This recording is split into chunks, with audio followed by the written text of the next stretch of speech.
Your Money or Your Life is a personal finance book that challenges readers to think about the true cost of money and how it impacts their lives. The book was first published in 1992 and has since become a popular classic in the personal finance genre. The central premise of the book is that money represents our life energy, and we should be mindful of how we spend it. The authors introduce the concept of the fulfillment curve, which suggests that as we accumulate more money and possessions, our level of happiness and fulfillment plateaus and eventually declines. The book provides a step-by-step guide for readers to gain control of their finances and align their spending with their values. The authors suggest that readers track every penny they earn and spend, and use this information to calculate their true hourly wage. This is done by taking into account not only the money earned from a job, but also the time and expenses associated with that job, such as transportation and clothing. Once readers have calculated their true hourly wage, they can use this information to evaluate their spending habits and determine whether each purchase is truly worth the time and energy it takes to earn the money to pay for it. The authors provide tools and strategies for reducing expenses, increasing income, and investing in a way that aligns with personal values. Throughout the book, the authors emphasize the importance of financial independence and offer tips for achieving it.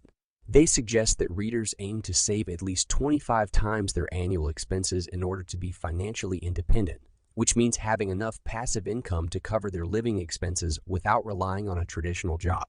Here are my 3 favorite lessons from the book.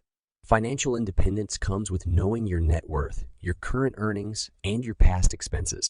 Budgeting and evaluating subcategories in your income and expenses sheet will help you assess much more than just money. Invest your hard-earned money so that they don't depreciate in time. Lesson 1. The first step towards financial independence is to calculate your net worth, your expenses, and your earnings to the last detail. Any good plan has a foundation or a starting point.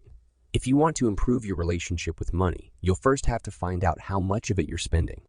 Start by tracking all your past income and summing it up. Use old resumes, paychecks, or even information from the Social Security Administration. Sum it up and make sure to include cash gifts and other income received in your life. Now, take a look at how much you currently have.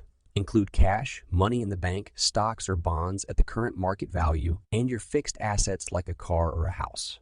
Liabilities like mortgage, car payments, and debts should be accounted for as well.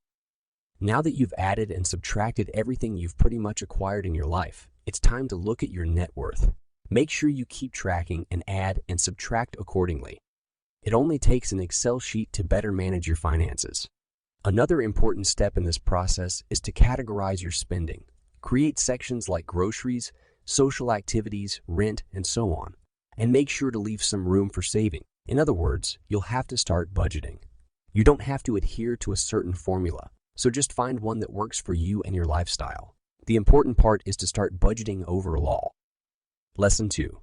Build an evaluation system to assess if the life energy spent working is worth the satisfaction received. With budgeting comes a clearer record of your income and expenses.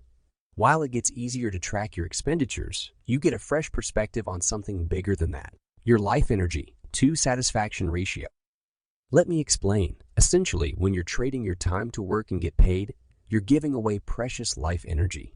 All of this will be in exchange for money that you use to buy necessities and pay for a life worth living. Now, if you put that down into numbers, you'll see that you're paid a certain hourly rate. But it takes time to prepare for work and money to buy work supplies, such as clothes or razors. Therefore, your net income per hour may be much smaller than you thought. To put that into perspective, ask yourself if what you're working for has a good life energy to pay ratio. And if not, consider lowering the costs associated with eating out, for example. If you don't feel like giving away 20 hours of your life to pay for restaurant dates, you'll have to reconsider this habit. If you're comfortable and it aligns with your value, reconsider other expense categories. Studies suggest that people who focus heavily on money, positions, or conventional success are highly probable to suffer from depression and increased anxiety. Instead, invest your precious hours worked and your money into things that relate to yourself and make you happy. Lesson 3. Let your money make more money for you while you focus on other aspects of your life.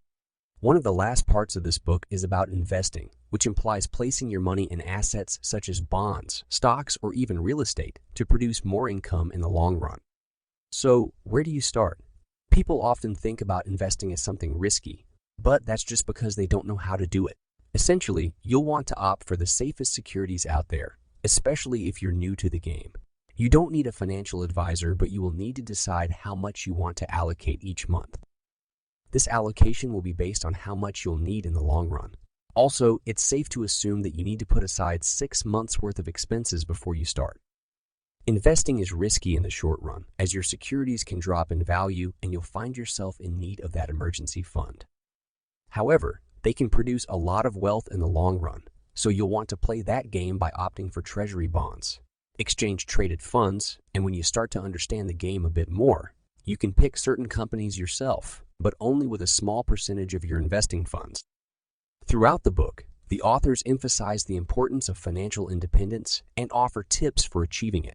They suggest that readers aim to save at least 25 times their annual expenses in order to be financially independent, which means having enough passive income to cover their living expenses without relying on a traditional job. Overall, Your Money or Your Life encourages readers to take a holistic approach to their finances and view money as a tool for creating a fulfilling life.